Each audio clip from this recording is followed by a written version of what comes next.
The Alchemist. Woohoo! All right, guys, we're on page 65. We're cruising through this book.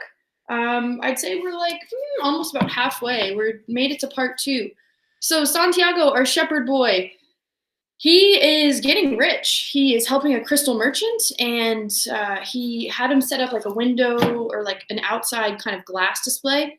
And then that was great. It brought in a lot of foot traffic, and the crystal merchant was kind of not thrilled with all of this. He likes the idea of status quo. But Santiago was eager to make more money so that he could go to the pyramids and make this great trek. Or he was considering going back and buying some sheep. He was kind of torn between the two ideas. So does he pursue his dream, or does he just go back to what he knows? And so he offered to start selling tea in the crystal glasses, and that attracted even more people. So he made a ton of money, woke up one day and parted ways with the glass merchant, and thanked him for his time. And he said, I'm going to pursue my dream of going to the pyramids. I'm not going to go back to shepherding. And I think you should go to Mecca. And the crystal merchant said, no, I'd prefer just to think about it. So I think we're left off where he has realized that he's kind of heeding the call of the personal legend. And so off he goes to the pyramids. All right. The Englishman was sitting on a bench in a structure that smelled of animals, sweat, and dust. It was part warehouse, part corral. I never thought I'd end up in a place like this, he thought, as he leafed through the pages of a chemical journal. 10 years at the university, and here I am in a corral. But he had to move on. He believed in omens. All his life and all his studies were aimed at finding the one true language of the universe. First, he studied Esperanto, then the world's religions, and now it was alchemy. I just had to look up alchemy a little bit. So what it is it's like a blend of philosophy and religion and chemistry. And generally speaking, alchemists are worried about, or they spend their time trying to convert natural materials into like the elixir of life, kind of like the Sorcerer's Stone, where it allows you to be immortal and live forever and ever. Okay. He knew how to speak Esperanto. He understood all the major religions well, but he wasn't yet an alchemist. He had unraveled the truths behind important questions, but his studies had taken him to a point beyond which he could not seem to go. He had tried in vain to establish a relationship with an alchemist, but the alchemists were strange people who thought only about themselves and almost always refused to help him.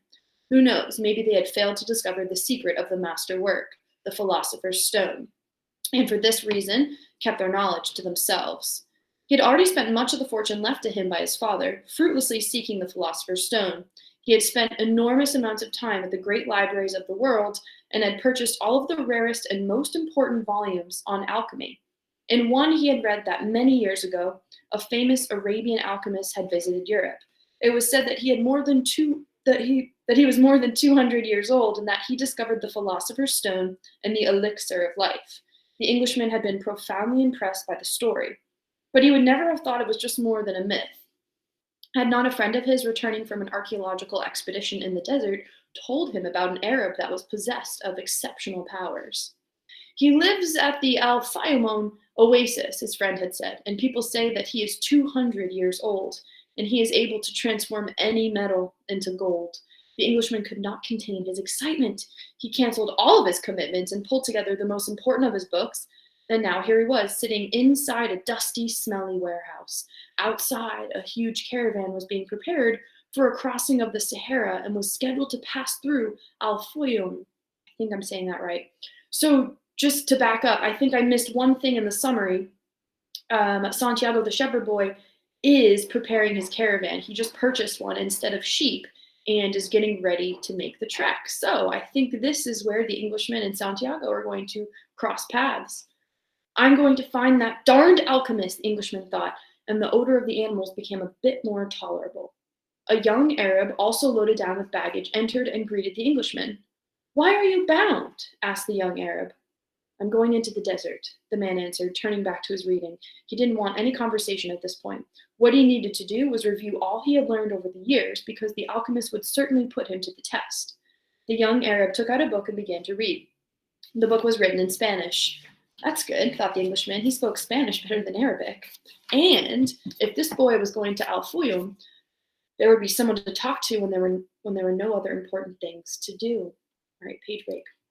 That's strange, said the boy as he tried once again to read the burial scene that began the book. I've been trying for 2 years to read this book, and I never get past these first few pages. Even without a king to provide an interruption, he was unable to concentrate. He still had some doubts about the decision he had made, but he was able to understand one thing. Making a decision was only the beginning of things. When someone makes a decision, he is really diving into a strong current that will carry him to places he had never dreamed of when he made the first decision. When he first made the decision, there we go. When I decided to seek out my treasure, I never imagined that I'd wind up working in a crystal shop, he thought. And joining this caravan may have been my decision, but where it goes is going to be a mystery to me. Nearby was the Englishman reading a book. He seemed unfriendly and had looked irritated when the boy had entered. They might even have become friends, but the Englishman closed off the conversation. The boy closed his book. He felt that he didn't want to do anything that might make him look like the Englishman. He took Urim and Thummim from his pocket and began playing with them. Again, those were the stones that he got from the king, and they seemed to bring him omens, or signs. The stranger shouted, Urim and Thummim! In a flash, the boy put them back in his pocket. They're not for sale, he said. They're not worth much, the Englishman answered. They're only made of rock crystal, and there are millions of rock crystals in the earth. But those who know about such things would know that those are Urim and Thummim. I didn't know that they had them in this part of the world. They were given to me as a present by a king, the boy said. The stranger didn't answer. Instead, he put his hand in his pocket and took out 2 stones that were the same as the boy's. Did you say a king? He asked. I guess you don't believe that a king would talk to someone like me, a shepherd, he said, wanting to end the conversation. Not at all. It was shepherds who were the first to recognize a king that the rest of the world refused to acknowledge. Little allusion there to Jesus Christ. Yes. So it's not surprising that kings would talk to shepherds. And he went on, fearing that the boy wouldn't understand what he was talking about. It's in the Bible, the same book that taught me about Urim and Thummim. These stones were the only form of divination, there we go, permitted by God. The priest carried them in a golden breastplate. The boy was suddenly happy to be there at the warehouse. Maybe this is an omen, said the Englishman half aloud. Who told you about the omens? The boy's interest was increasing by the moment. Everything in life is an omen, said the Englishman, now closing the journal he was reading. There is a universal language understood by everyone, but already forgotten. I am in search of that universal language, among other things. That's why I'm here. I have to find a man who knows that universal language, an alchemist. The conversation was interrupted by the warehouse boss. You're in luck, you two, the fat Arab said. There's a caravan leaving today for Al-Fuyum. But I'm going to Egypt, the boy said. Al-Fuyum is in Egypt, said the Arab. What kind of Arab are you? That's a good luck omen, the Englishman said after the fat Arab had gone out. If I could, I'd write a huge encyclopedia just about the words luck and coincidence. It's with these words that the universal language is written. He told the boy it was no coincidence that he had met him with Urim and Thummim in his hand, and he asked the boy if he too were in search of the alchemist. I'm looking for a treasure, said the boy, and he immediately regretted having said it.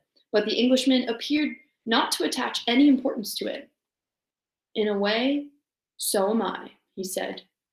I don't even know what alchemy is, the boy was saying when the warehouse boss called them to come outside. Little page break here. I am the leader of the caravan, said a dark-eyed, bearded man. I hold the power of life and death for every person I take with me. The desert is a capricious lady, and sometimes she drives men crazy. There were almost 200 people gathered there, and 400 animals, camels, horses, mules, and fowl. Fowl means like birds. In the crowd were women and children, and a number of men with swords at their belts and rifles slung on their shoulders. The Englishman had several suitcases filled with books. There was a babble of noise, and the leader had to repeat himself several times for everyone to understand what he was saying. There are a lot of different people here, and each has his own God. But the only God I serve is Allah. And in his name I swear that I will do everything possible once again to win out over the desert. But I want each and every one of you to swear by the God you believe in that you will follow my orders no matter what. In the desert, disobedience means death. There was a murmur from the crowd. Each was swearing quietly to his or her own God. The boy swore to Jesus. He's from Spain, remember? So Spain is deeply Catholic Christian. Again, I still need to learn the differences between the two. The Englishman said nothing, and the murmur lasted longer than a simple vow would have. The people were also praying to heaven for protection. A long note was sounded on a bugle, and everyone mounted up. The boy and the Englishman had brought camels and climbed uncertainly onto their backs. The boy felt sorry for the Englishman's camel, loaded down as he was with the cases of books. There's no such thing as coincidence, said the Englishman, picking up the conversation where it had been interrupted in the warehouse. I'm here because a friend of mine heard of an Arab who... But the caravan began to move, and it was impossible to hear what the Englishman was saying. The boy knew what he was about to describe, though, the mysterious chain that links one thing to another, the same chain that had caused him to become a shepherd, that had caused his recurring dream, that had brought him to a city near Africa to find a king and to be robbed in order to meet a crystal merchant. And the closer one gets to realizing his personal legend, the more that personal legend becomes his true reason for being, thought that boy.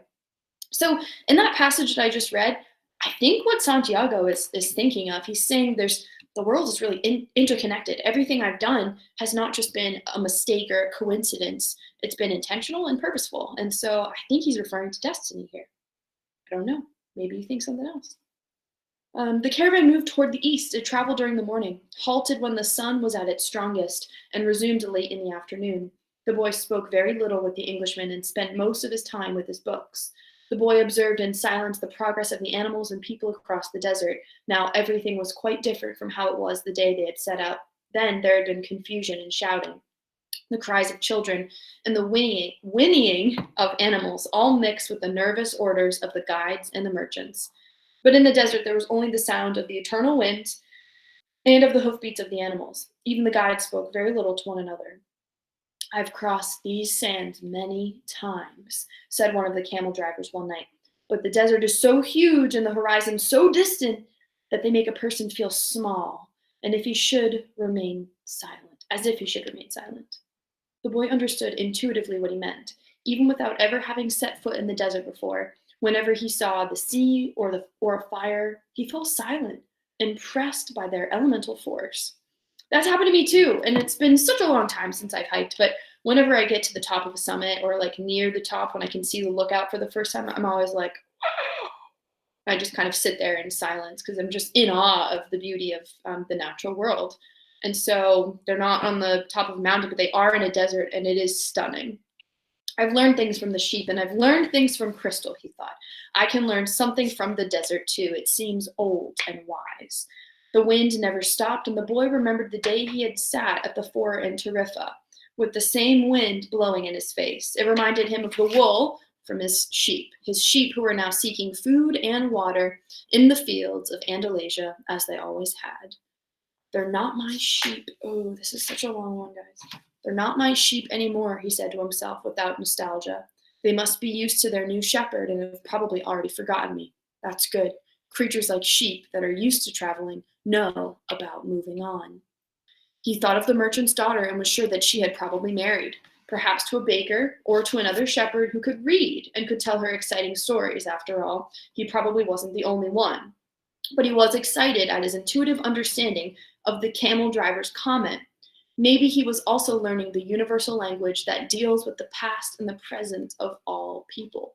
Ooh, like a little allusion to like samsara and reincarnation, a little Hinduism notion there.